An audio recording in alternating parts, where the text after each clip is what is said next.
Hello and thank you for joining today's roundtable as part of World Textile Information Network's Innovate Textile and Apparel virtual trade show, where the benefits of digital direct-to-garment printing in a post-crisis supply chain will be examined.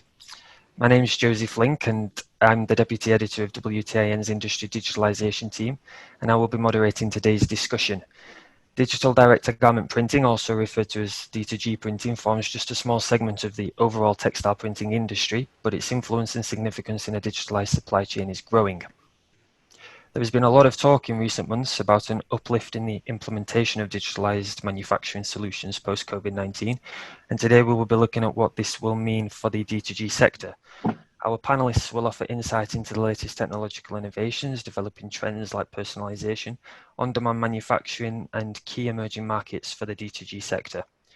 Our panelists consist of Sharon Donovich, Kornit Digital's Product Marketing Manager, Rich Thompson, CEO, North America at Aeon Technologies, and Dmitry Sabayev, Co-founder and Managing Director of Fluxmal D2G.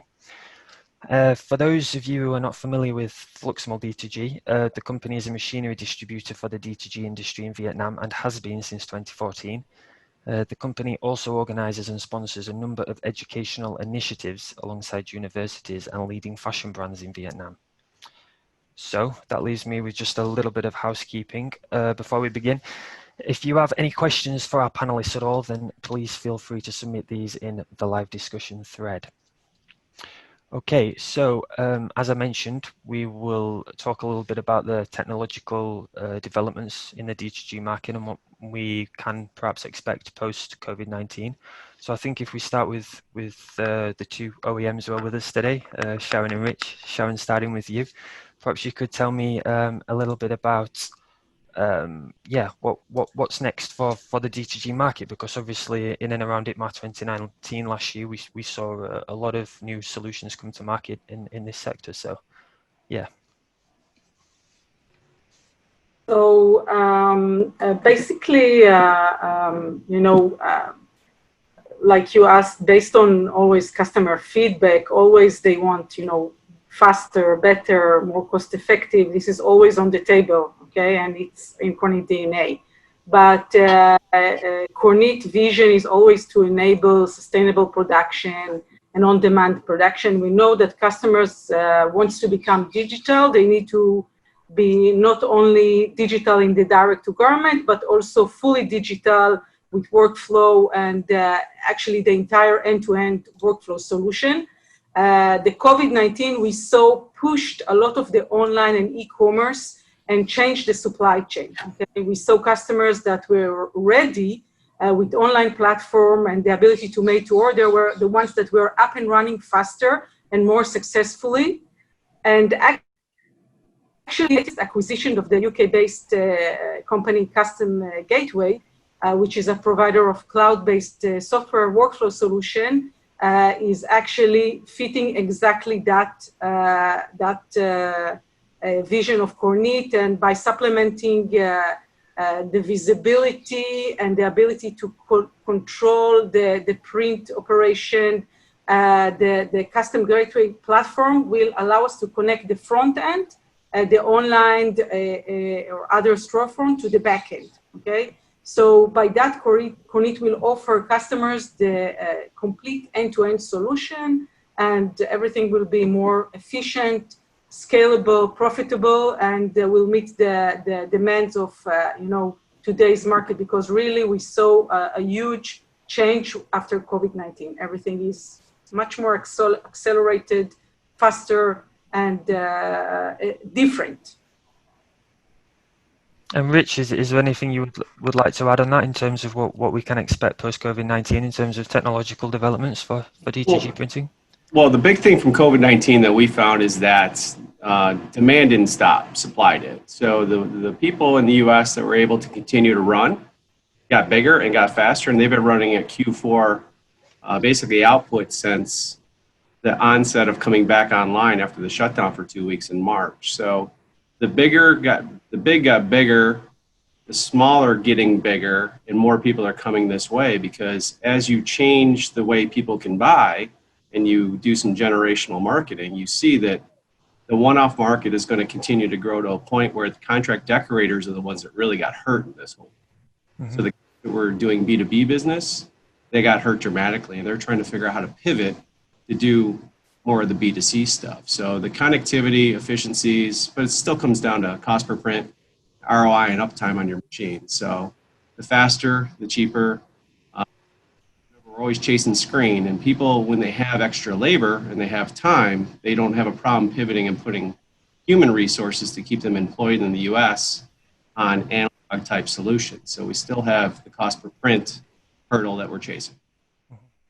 I think one of the interesting things about the DTG market is the variation in the size of companies who are able to succeed in the market. So you can get your small setups, almost like garage operations, where they may operate like a desktop size printer, or you can get your huge industrial printers, PSPs, or print service providers like Spreadshirt in North America and Europe, perhaps.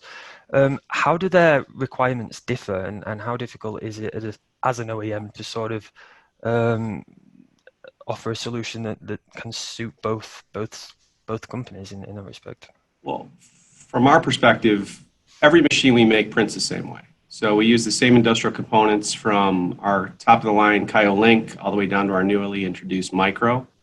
So the variance for us is we have a machine that exceeds an operator.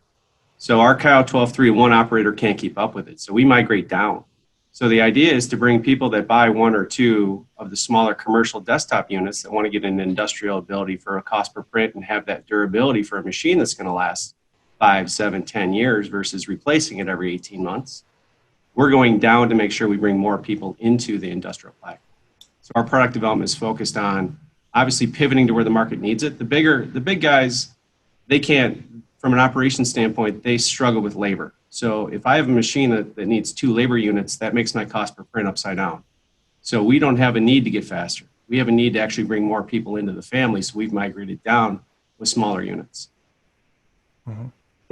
In Kornit, we have a really very large portfolio that you can choose. You can start small, grow with us. Also, many of our systems are upgradable. So if you started with older model, you can upgrade that. So I think that it's also gives a lot of security to customers that knowing that they can grow with us, and also the ability to add additional applications and product to the portfolio. So if you started with something, let's say as you said, you're in the garage, you're doing printing t-shirts, and suddenly you are adding more to your portfolio, adding additional palettes, accelerating your business to other areas. I think that this gives a lot of flexibility and opportunities to customers as well.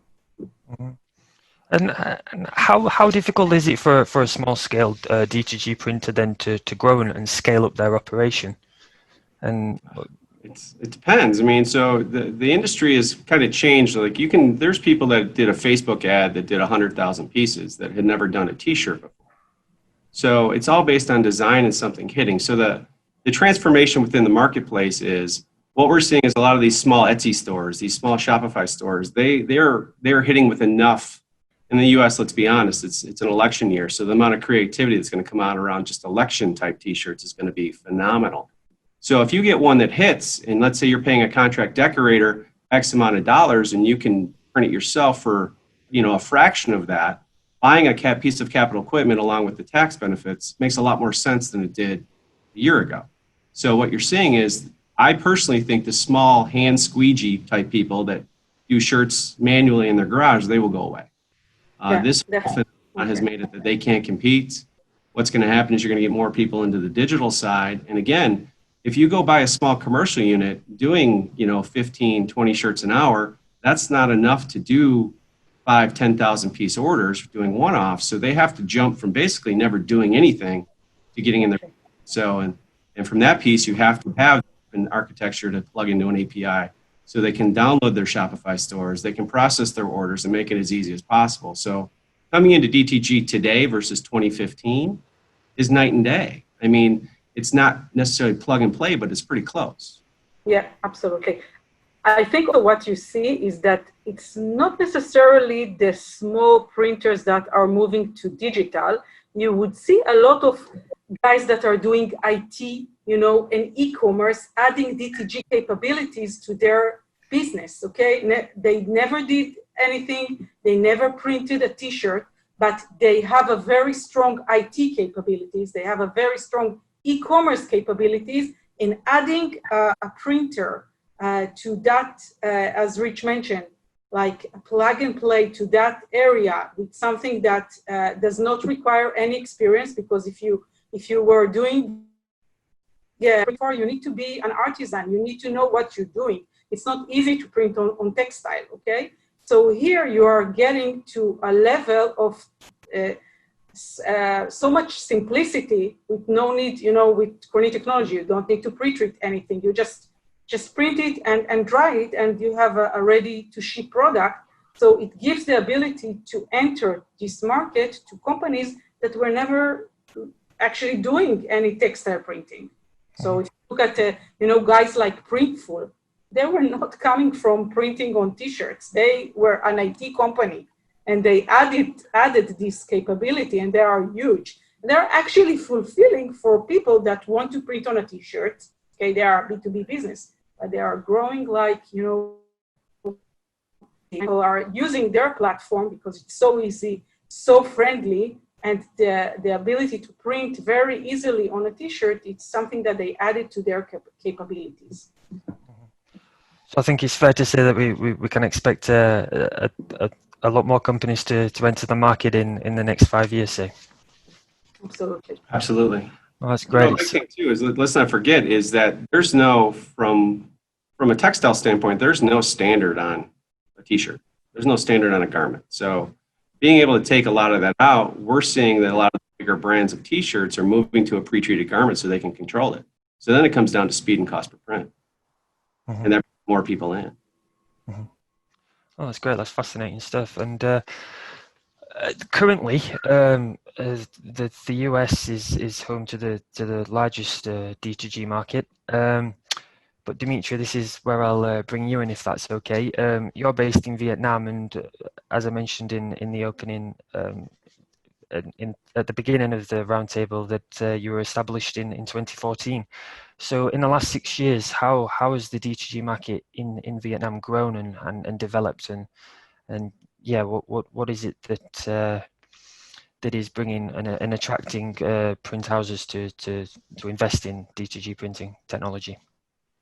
Thanks, Joe, and thank you for the opportunity to join this roundtable and share a little bit what's going on in this part of the world. I think what we have observed over the past 5 years in Vietnam is that the growth of the industry from, I would say, like zero level and infant level to more like a teenage level of maturity today. And the reason I'm saying this, like that 5 years ago, we would probably only see those types of garage setups that you would mention, based mostly on DIY machines or some machinery coming from neighbor China, mostly with a level of quality and after-sales service not very far from DIY.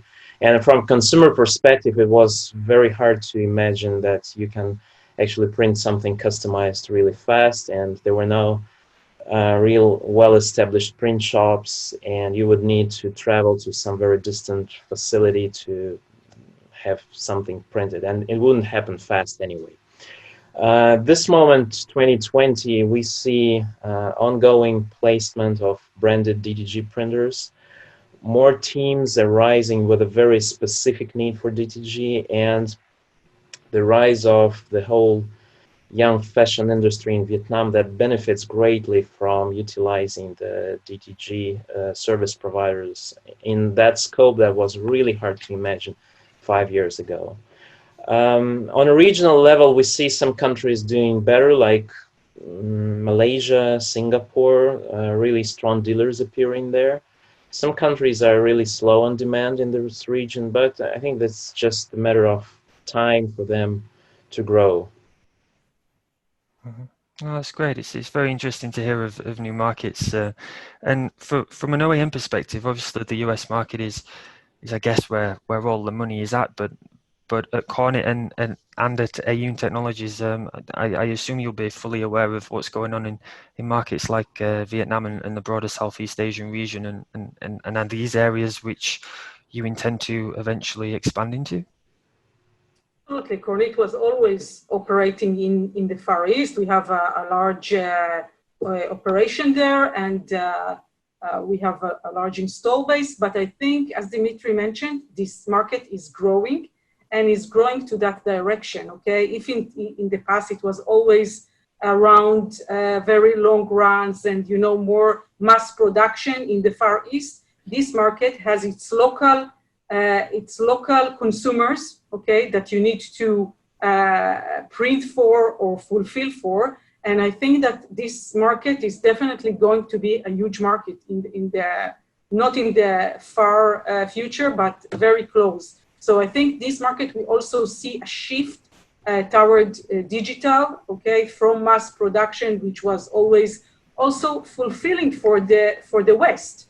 But the local opportunity in these markets is huge, okay? And I think that we will see a huge growth in that market, in those markets.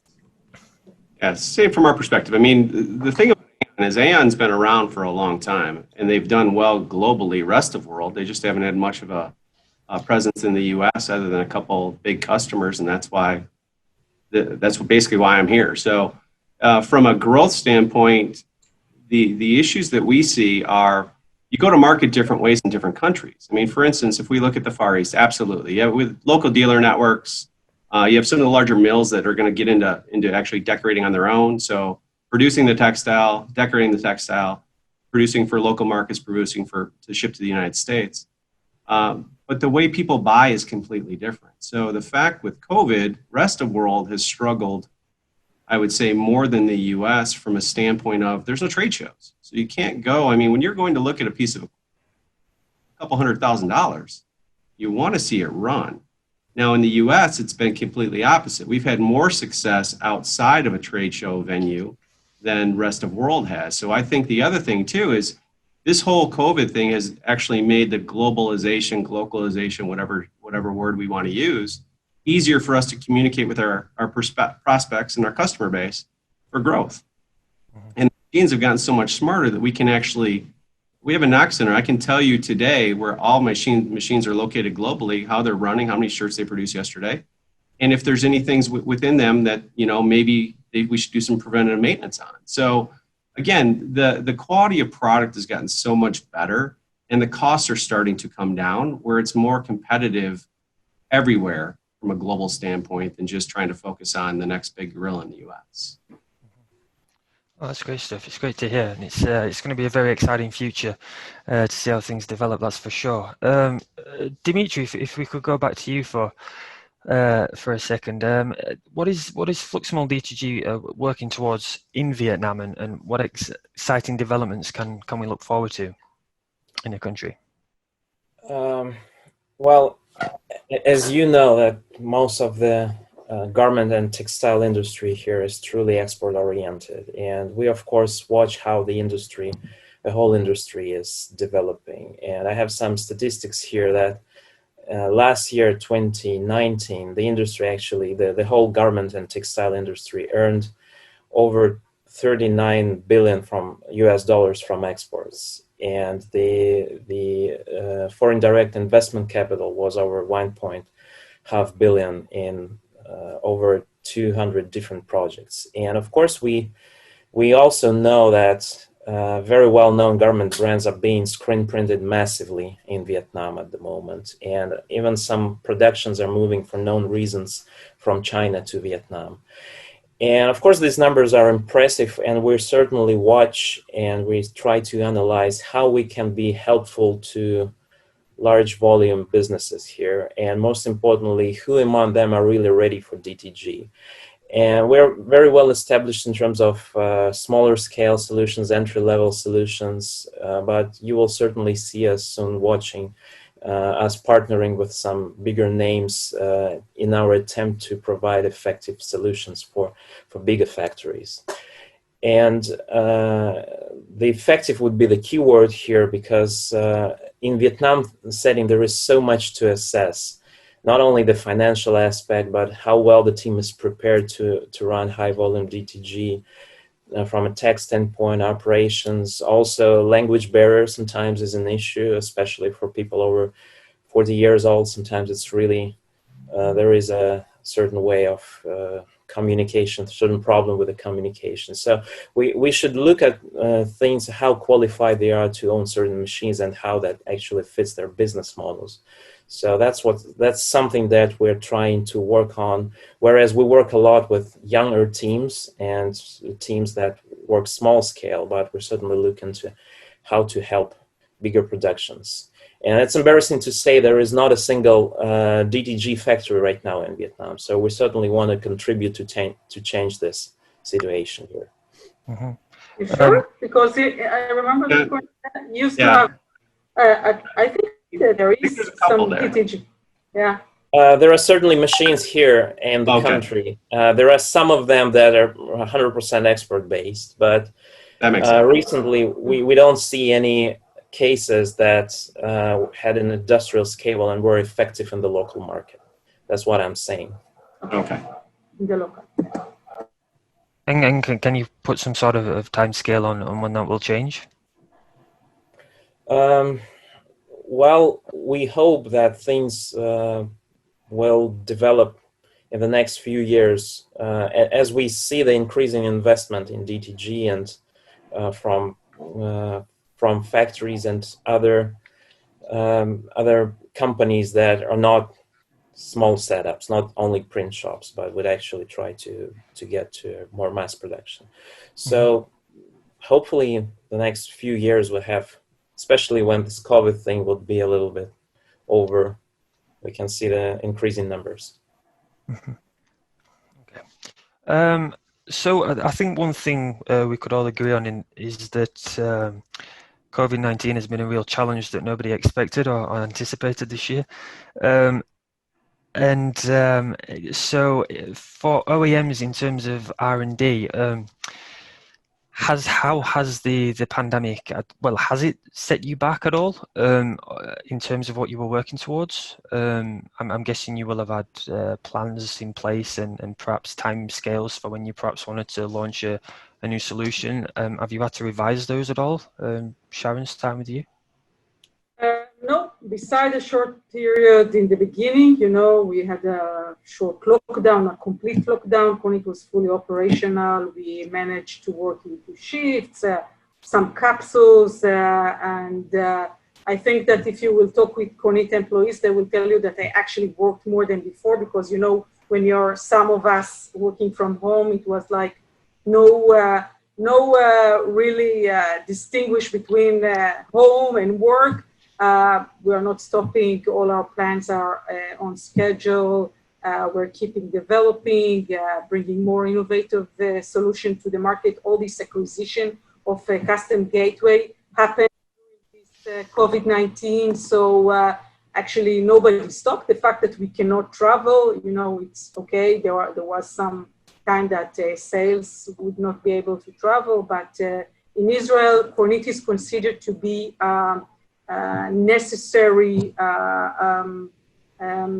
factory. So we have an ink factory here that continues to work and supply ink for our customers globally, and our entire facility is working business as usual. So really no stopping, and there are no changes in our new product introduction for 2021. Mm-hmm. And Rich, was Aeon able to remain fully operational as well? Yeah, so from Austria didn't get hit very hard at all. They did a little bit of a shutdown from X amount of people could be in the building at once, but the facility never stopped, production never stopped, development never stopped. US, my office, I'm considered essential, so I haven't got to stay home once, unfortunately. But now, from our standpoint, COVID, to be completely transparent, when it all hit in the US and then it obviously hit globally, it was a real jolt middle of March going, what are we going to do, right? And then all of a sudden, after the after the dust kind of cleared and, we came back to work. So there was a shutdown basically of everything in the US for 2 weeks. And then it turned into 3 or 4 weeks. And what we found from that is majority of our customer base was considered essential because they do other things, whether they print collateral, whether they're printing, a lot pivoted to do masks. So, and what we found was the ones that stayed up and running, which were all but one, grew and actually ordered more machines. So from a production standpoint, it kind of put us in a little bit of hurt, the fact that we couldn't keep up with demand, but that's caught up. And what we're noticing is that fourth quarter demands for our systems essentially started in May. So May, June, July, August, and September is starting to be that way. And I don't see a slowdown because typically it's a seasonal industry, right? So people want to be installed for fourth quarter, but everything's upside down. It's not fourth quarter. There's more demand than supply. So there's going to continue to be growth all the way through, I believe, the end of this year. And to Dimitri's point, until this COVID thing goes away, right? So at the end of the day, there's varying opinions on, if you're going to come back to work, how you're going to handle it. But I can tell you that our customer base has grown exponentially, which is crazy. You never thought that. And then I go back to that 2 weeks in March, we're like, uh-oh. And then boom, it took off like a rocket ship. Same with Kornit. You can see that, and actually you can see that very well in Kornit stock price. Like there was this, I think it's really reflecting what's going on. You saw this, going down, and then now it's much, the stock price is much higher than it was before COVID-19. So it's actually crazy because we see a huge demand and customers. Yeah, I think one thing to look at too is I think COVID's made it more difficult for new competitors to launch, because if you're established, you've been around, it's not a good time for a new product launch with a new brand. So some of the people that tried to enter the market space have really, really struggled. And until they're able to actually showcase their product and create some kind of trial or land a couple customers, it's going to be very difficult. So I'd say the barrier to entry has gotten higher through COVID. But if you're established, because let's be honest, DTG, there's a lot of things that a Kornit and an Aon have done and changed and forgotten and changed that these new guys trying to come in the market, they're going to make those same errors. There's a lot of tribal knowledge within machine manufacturing within this industry. You can't just, go copy something, buy it out, and launch. It doesn't work like that.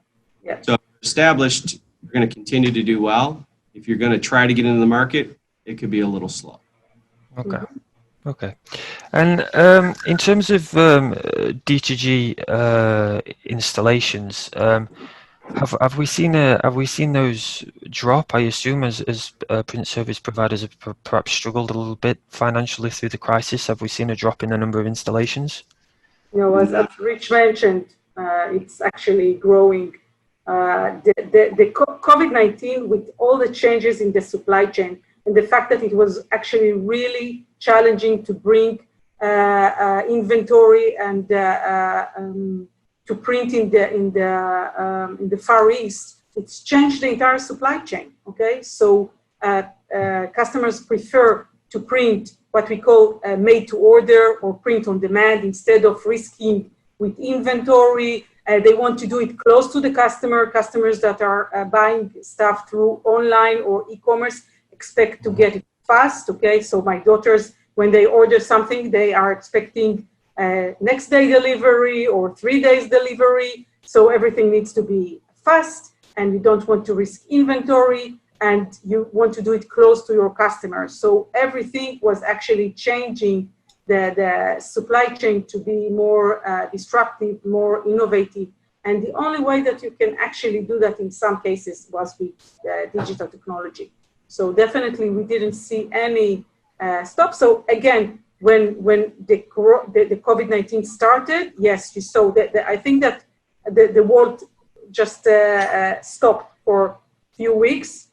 People try to understand what's going on, how to continue, but immediately they managed the ones that were established with a good online connectivity, with good e-commerce sites, and the ability to print on demand, immediately were able to recap that and start working immediately and even more than they were working before. So we see anything stopping in that sense, and we continue business as usual, installation, etc. So Yeah. yeah, so Well, I think a big thing that we have to look at, though, is from our standpoint, there's more demand than supply, even on machine side, and there's less ships going back and forth from Europe to the U.S. I have people throwing, 4,000 pound machines on planes to get them over here to get them installed, which is unheard of because freight is one thing that we haven't talked about. Freight has gone through the roof just because there's less transit back and forth. So I have 3 distributors that can't keep anything in stock. So what we do is we're buying ahead and producing ahead, and we still can't keep up. Now, again, I go back to March. If you would have said this is the way it was going to be in March, I would have said you're crazy.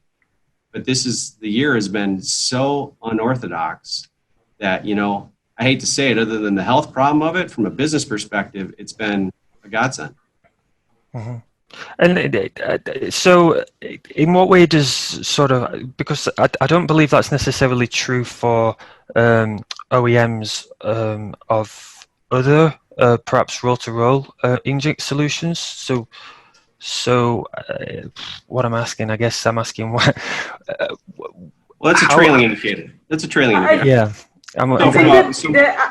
I think this market is going to this same direction. I mean, okay, Absolutely. higher investment in some cases, but definitely you want to print on demand. So you want to have your production on demand, and we already see these hubs or silos of a complete production, okay, but it's being done on demand. Instead of having this risk inventory, you want to have the same ability of, okay, in case of DTG, it's already finished good. You want to have the same ability in unfinished goods. And we saw with our roll-to-roll Presto that we launched in ITMA, we saw a huge interest. So, you can do virtual, as Rich mentioned, there are no shows, okay? It's more difficult, but we managed to do virtual demos, okay? So people understand that even if they are not able to travel and so on, they still have the ability doing samples, etc. So I believe that roll-to-roll is also going, this supply chain is going to change dramatically. We know that brands are looking today to, they don't want to get to this situation of being dependent on, long lead times and very long runs that they are committed to today. They want to have the ability to really print on demand and act as fast as they can to the market, because this is how it's being done. People are more connected today to social media, looking at what's going on there. So brands have to react to that. And without the roll-to-roll capabilities, they will not be able to do that. So it's getting there, okay? This might take some more time, okay? But it's still in the direction to a change and to a revolution in that sense as well. Mm-hmm. From our perspective, we make flatbed printers that go into a lot of the hard textiles with a lot of the large brands. They're coming back online and following. A lot of from a retail standpoint in the US, if you follow some of the stores that you thought weren't going to make it, that are actually making it, Home Goods, At Home, the bigger guys, and then you go look at the Nordstroms, you look at the Saks did not make it, Neiman didn't make it, but the ones that are going to make it are going to pivot to short lead times. So whether it be a Louis Vuitton purse or it's going to be a custom set of pillows, it's going to go that way because they need to, and they're actually going to start to do that themselves. So some of the stores here are actually toying with it from an R&D standpoint, where they're bringing in equipment and they're actually doing cut and sew. So cut and sew is actually starting to come back to the U.S. faster than I ever thought it would. So I have customers that do. It has to be with digital printing because one of the reasons that it left the US was that it was not sustainable, okay? It was not standing up with the regulations. So it left the US. And the only way to bring it back to the US is to bring, a sustainable solution, something that is digital, and the knowledge that was there with, reactive and more traditional way of printing with roll-to-roll is no longer in the US. So it has to be digital printing. It has to be sustainable. So definitely the US is catching up with that. And I'm sure that we will see a big change in that direction as well. it will have a different conversation after November 3rd. If everything stays the same and tariffs continue to be that way, you'll see more production back. Now, otherwise, who knows? But the trend is to bring Furniture Row back in Lumberton, North Carolina. So they're making everything they were making before, and there's sustainable processes to do that. And to Sharon's point, VOCs and HAPs are a big deal in the U.S. from an EPA standpoint. So manufacturers that can come out with a way to lower that and offer that solution to the brands that have that, and their CEOs have made comments that they want to have a zero carbon footprint. That's the next thing, because today most digital inks are not as friendly as they can be. So that'll be the next iteration. Do you think sustainability will be on the back burner for long? Because obviously so many people have been talking about COVID-19 this year that previous to that, sustainability was the biggest challenge to the textile printing industry. So, I mean, do you agree that perhaps it has gone away this year, the issue of sustainability, or is it, are our company still working towards? It's ongoing. I mean, when you're found, our corporate headquarters is in the middle of the Alps. So Sound of Music Land. I mean, you can't get more sustainable than that. So we, a multi-million-dollar extension, and we had to do geothermal. So it's in the DNA of the company. It's for me to get it to customers in the U.S. And I can tell you, the bigger you are, you get on the EPA watch list. So if you have VOCs to a level, or if you have HAPs to a level of which you're hurting the environment, whether it be a county level or not, if you have essentially over 2, 3, 4 machines, you're treated different than a guy that's starting in his garage. So we're trying to stay ahead of it. And so, I mean, we're run by an engineer. So we have a robust product development process for products and for consumables. And we're partnering with, some of the large t-shirt manufacturers and how they put in softeners and wastewaters and things like that. So we can actually have a portfolio to go to our customer base and say, listen, today with your incumbent, you're affecting the environment this way. With what we have to offer you, affect it this way. And that's just part of the value prop. Now, again, it only means a lot to the big guys today, but it's only a matter of time before it goes from big guy to medium guy to small guy. In the U.S., I think it's not only what the manufacturers, big, large, or small ones, are looking for, but it's the public opinion. Okay, it's something that the young generation, they are demanding. They are looking at what they're buying and they care about it. Okay, and so with Kornit, it was from day one. Sustainability was in our DNA. They won't pay double for it today. They won't pay double for it today. If they have a choice to get for $2, they'll buy it for $1. Yeah. And then we need to change that mentality in the U.S. Yeah, but still they look at the brands that are looking into social responsibility, etc. And with Kornit, actually, it was from day one. All our consumables and chemistry is developed by Kornit. It's all, of course, have all the standards that are needed for sustainability.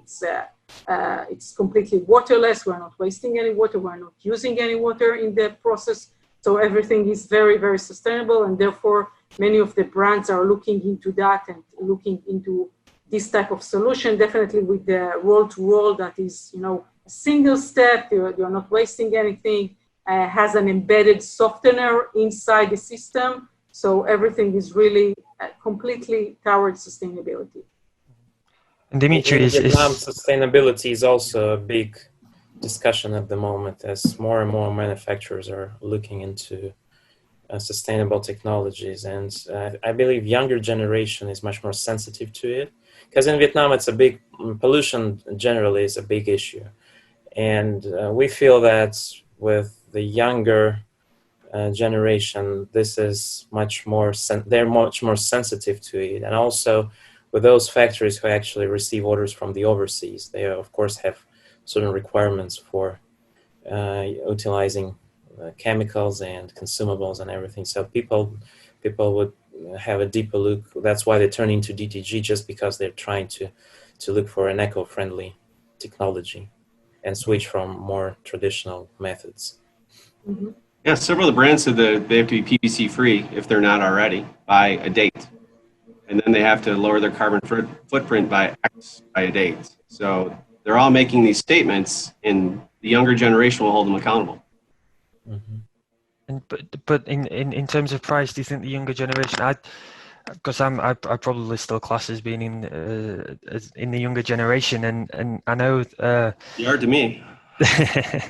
we're still ruled by price to an extent, and these sustainable course. products are going to be For sure. more expensive. So, I mean, how But long will it take to get the price down of these sustainable products? Because Well, it's marketing, right? So what joint analysis is it gonna be the same price? Will you pay 15% more for something sustainable? Will you pay? We live this every day in the U.S. Today, right now, there's a premium to get U.S. made versus not. So how much is that worth to the consumer, right? So there's going to be a number. I look at it from the standpoint, from an OEM standpoint, we're not looking to gouge and make money on it. If it costs more to offer something sustainable, which it really in theory shouldn't, that would be passed along. So at the end of the day, I think it's sooner than later from a DTG perspective that we'll be able to offer something that's going to have a distinct marketable advantage over our competitors from what we do to the environment during the process. So now, again, it's marketing. So we're going to meet the brand has to do it, but does the consumer even see it and how they know it and how do we talk about it? Because we're going to make the change no matter what because it's the right thing to do. We're not necessarily looking to get paid for it, but the brand might be, right? So at the end of the day, as an OEM, you're kind of held to a different standard. The brands want it, so you offer it, and then they get paid for it typically. Mm-hmm. Absolutely. For them, it's a must. Okay, they must, they have to be sustainable. So for them, this is the solution. For us, since it's part of our workflow in any case, is the way that we are processing our fabrics, the way we are printing, then it's inherent in the process itself. So there is, as Rich mentioned, there's no additional payment to the fact that you are getting a sustainable solution. But for the brands themselves, they have to have it because that's the way it's going to be. They will no longer can be irresponsible and do whatever you want they want, and you see that in all the brands. You see how they change. All the big brands, Adidas, Nike, everybody is changing how they are processing their products. Mm-hmm. If we could just move the conversation slightly to mass customization, a business model that is considered far more sustainable than some of the existing manufacturing models out there. First of all, what is mass customization exactly? If you could explain, perhaps starting with Rich. Sure. I mean, it's one-off, so it's a way to express yourself. So you can do whatever you want with one piece. So it's one piece flow. So when you go back to, I have a manufacturing background for years. You've always want to have one piece flow because that way you can predict everything through the process. Mass customization means I want that right now today. Get it done. So it's the ability to be able to pivot and do whatever's needed, whether it be on a t-shirt, whether it be on a onesie, whether it be on a blanket, whether it be on a tent. It's the ability to offer one piece in theory, at a quantity price to the customer so they can actually be individuals. Mm-hmm. I actually see that as, okay, you're getting exactly what Rich said, the one-off, but you're doing that in mass numbers, okay? So for example, each one of the mass production that you have is actually different, which is impossible when you're doing mass production. Mass production, in order to be efficient and in order to have the right cost per print, you have to have the same image throughout the entire order. In mass customization, you are producing masses of t-shirts per day, but each one of them actually looks different, and this is what is making that actually mass customization. Mm-hmm. So that's how it's a real industrial way of producing. Mm-hmm. So it goes hand in hand with DTG printing. Basically, they both support each other perfectly. Well, so there's no economies of scale at DTG. If I do, let's say I have a machine that can do 120 some pieces an hour, 130 some pieces an hour. I can do 130 different images just as fast as I can do 130 the same. So it's there's no loss in time, no loss in efficiency, no increase in price. So it's the ability to have that output to Sharon's point, at a production speed. So we have our Vulkan systems. They are really a mass customization product. You are able to print 200 plus t-shirts. Each one of them is different, okay? So really a true mass and industrial printer with the ability to print each product with a customized print or image. Okay, so is it just sort of an evolution of the personalization trend, which has kind of been bubbling under the surface for the last few decades? Well, it's a supply chain play, so you don't have to guess anymore. Because if you look at this, the former supply chain was, we're going to guess on what's going to sell. We're going to make, several thousand of these. We're going to ship them to stores, and hopefully they sell. And if they sell more, then maybe we'll buy more next year. And if they don't, then okay, we're going to mark them down and get rid of them. Now, from a supply chain efficiency standpoint, it's one piece flow. And, if a design hits, I can print that design again just as fast as, I would in brand new. So at the end of the day, now what you do, you give the e-tailer or you get the retailer the ability not to have capital investment or cash sitting in inventory. So now it's just a matter of one piece flow, one piece production, and it goes back to the Toyota business model. I mean, it's essentially what this industry is evolving to. Also, you can look at personalization as something that you created by yourself. Many times that when you're going to website, you're actually picking an image that was provided by the seller, okay? This is already a preloaded image, just you customize, you take this type of t-shirt, this type of size, and the image, and you're customizing. By doing personalization, I can upload my own image and get a personalized share-on t-shirt that has, the graphics that I created, the writing that I created. It is completely personalized to myself. It's not a customization of a product that exists on a certain Printful, Spreadshirt, whatever website that you are actually combining from pieces of product that are building your own customized t-shirt. So a little bit of slightly different.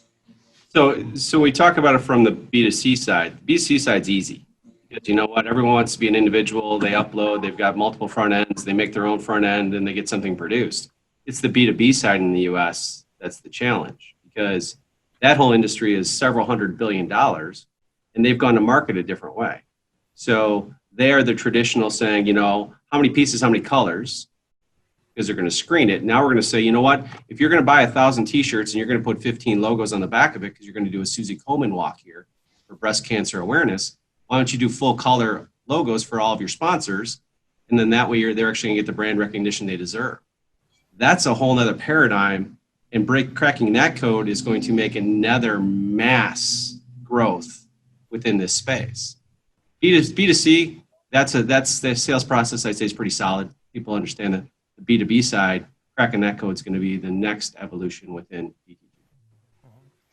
And Dimitri, I know you're part of, or Fluxmo's part of a number of educational initiatives in Vietnam, and I guess there'll be lots of questions you're asked about mass customization by students and PSPs over there as well. Yeah, true. No, we do work with a lot of universities in Vietnam, specifically fashion departments, printing departments, and as we organize seminars, of course, people are interested to learn more about various business models, including mass customization. And I think what we're trying always to emphasize that's the ability to focus on the customer's needs and who really want to look unique and actually have their products tailored to the individual tastes and personal profiles. But also this is, for a business owner, it's the opportunity to try to make the purchasing way really streamlined, and which also means that the seller is providing a very user-friendly way to purchase. And there are some companies here that make, I would say, just initial steps in that. Again, this involves a lot of efforts on technology side, and there are some teams, IT teams, that are working on this. So we haven't really got to the point when there are strong players on the market, but some companies are, and that's promising to see how they develop here. Mm-hmm. But can we expect more print on demand and web to print businesses to emerge in the coming years in Vietnam? Of course, surely, because actually Vietnam is very good in terms of adapting to new realities and really fast-paced environment, you know. And we've seen this in IT, in telecom, in those types of industries here. And I think they're really good in adopting the new high-tech methods, which this industry is all about now. That's very interesting, and yeah, I've said this earlier, but it is a very exciting market to follow, and there's regular updates. As a journalist, I'm always receiving press releases from leading OEMs and print houses who've invested in a new D2G solution, and yeah, it's very interesting to keep a track of. I guess perhaps the panelists would like to finish with a quick summary of what would be the main things to look out for in, say, the next 5 years when the world is fully recovered and the economy is fully, hopefully, fingers crossed, recovered from the crisis that has ensued this year. Obviously, you've already mentioned that the D2G market has actually benefited in many respects during the height of the pandemic. But yeah, how do you envisage the market looking in 5 years from now, if that's even possible? Maybe Rich, starting with you, could you offer some sort of assessment? Yeah, so it's an evolution, right? So the issue, and again, and I apologize just for being U.S. centric, so I can speak globally also if you like from a number standpoint. T-shirts essentially are almost recession proof. They almost are, other than some of the alcohol and cigarettes, I hate to say it, which are the completely recession proof, vices in the US. T-shirts are pretty close. So what you're seeing through this process is there will be big retailers with massive online presences that we don't think about today that will jump into this market and change things. There will be big customers that do other things, that know how to decorate other things like paper or acrylics or something else that will jump in this industry. What will eventually happen is a growth trajectory within this marketplace should be a 5 to 8 year scope. And we keep saying that, but it continues to grow. It's an adoption play and it's a new market entry play. So what will happen is we will be compared against some of these bigger people's other capital investments. So that'll come down to an ROI, that will come down to an uptime, that will come down to a ability to produce the same product over and over again at something that makes sense for them, and teach them how to use it and streamline their process to make them more efficient. So the front end to back end is where it goes. Having an open architecture where you can actually have someone create their own workflow process and be able to plug in. People that are going to need a out of the box workflow package will come in. But at the end of the day, this evolution is going to continue to grow. And I keep talking about it's only on the B2C side that we're even looking at it. There's a whole nother market out there we haven't even touched. So from a B2B standpoint, so it's a very target-rich environment, but I do think what's going to happen from COVID, it has now changed the game to accelerate the adoption. So when you look at just plain product adoption, you have your early adopters and you got your fast followers. What's happening now is that fast follower of the bell curve is now expanding. So we're getting more people coming in because they're saying, I have this portfolio of things to do. I'm not taking advantage of it. I'm watching all this demand. We go back to COVID. The whole country the whole world shut down. Demand didn't stop. People kept ordering stuff. They did. So at the end of the day, the guys that couldn't make it. So even, sorry to interrupt, but even with unemployment rising and a weak consumer confidence, there wasn't a drop in orders for D2G. Absolutely not. Demand is through the roof, which is crazy because at the end of the day, there's been a lot of things, and it's funny, we can talk news and get geopolitical and all that stuff, but at the end of the day, people still have money, and the fact that you can't go to a restaurant, you can't go out and do things, you have more disposable income. Travel. Yeah, so the boat industry, the leisure industry, they can't keep anything on the shelf because people have more money in their pocket that kept their jobs. Now, we talk about unemployment and things like that, and it's a horrible thing to happen, but from a government support standpoint, people have actually had the ability to get money and get back. Now there's some uncertainty now, obviously, but during the beginning of the pandemic, nobody really freaked out. So there's been more spending on the B2C side. The B2B side is struggling very, very, very difficultly because businesses they don't need 500 t-shirts for a company picnic. They don't need to go do all these charity events because they can't go anywhere. So there's going to be a shift from the contract side into the B2C side, or there's going to be some kind of consolidation. There will be some customers or our current customers that get hurt, and they will have to evolve, or they will get acquired, or they will go away. But the big are going to get bigger, and they're going to get bigger faster. Mm-hmm. I think that the broader market disruption of the last few months has created an inflection point in the textile industry, and it's further accelerating the shift to e-commerce and exposing the inherent supply chain challenges faced by traditional retail. There is a need across all segments for flexible inventory management, all of which is driving an increased need for on-demand digital production and decoration of textile in a sustainable way. And digital technology, both DTG and definitely DTF, today is actually scratching the tip of the iceberg that is called the textile industry, okay? It's really scratching it. I'm sure that all markets, whether it's the Far East and also Europe, will embrace the digital technologies in the next decade or 5 years, like we saw happening in other industry, okay? In general, in printing industry specifically, like in signage, in commercial printing, in packaging, all were moving or moved already to digital.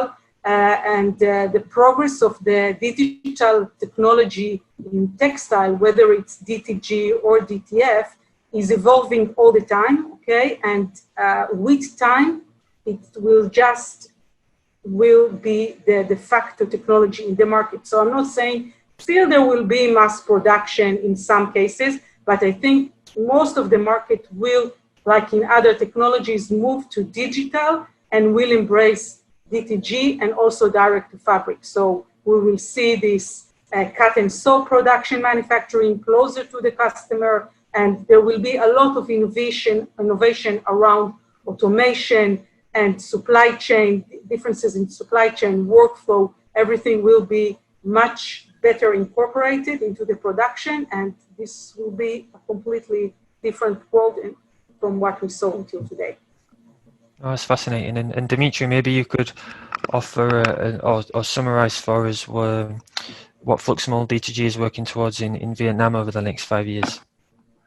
Well, first of all, I agree, as Rich said, that this is the evolution, and we definitely expect and would want to have more mature players here who would focus more on the local market, because we're talking about 100 million population here, and most of them are now thinking how to export and how to print for overseas clients, where the local market is in very high demand for customized products and for adopting new business models. We see that there are new strong e-commerce players here arise, and we definitely would expect and would work towards the developing of that side, that there will be an integration between those that we are able to offer and all the e-commerce models that arise in Vietnam. So that's what generally would see. And we also see that the GDP of Vietnam has grown like crazy within the last 5 years. So they're actually able to consume, and price point is becoming not less sensitive than it was in the past years. So we also expect the demand to grow here. Oh, that's great. Well, I think that pretty much concludes this roundtable discussion. I mean, unless there is something one of you three participants would like to comment on that's not been covered. I just think the big thing from our standpoint is it's such an attractive market that other people want to get a piece of it, right? So there's going to be new entrants. There's going to be standardization across the textile itself. There's going to be more evolution from the ability to make a standard product, make it efficiently, make it low cost, and make it attractive to the customer base. And the only other thing I want to say is I really like Sharon's background color. Especially for you. I appreciate that. I should have used WTINs actually. You've got a view of my very boring white wall. Apologies for that. Yeah, you almost got a really bright green wall. Apologies for mine as well, because it's really late and I'm actually connecting from home already. No, that's fine. No, thank you very much, Sharon, Rich, and Dimitri for your time and sharing your knowledge of the D2G market with us today. And thank you to all of our listeners as well. I hope you found the discussion insightful and thought-provoking. And yeah, I've said this already, but it is going to be very interesting to see how the D2G market develops in the coming years. Thank you again to everybody, and enjoy the rest of the ITA virtual trade show.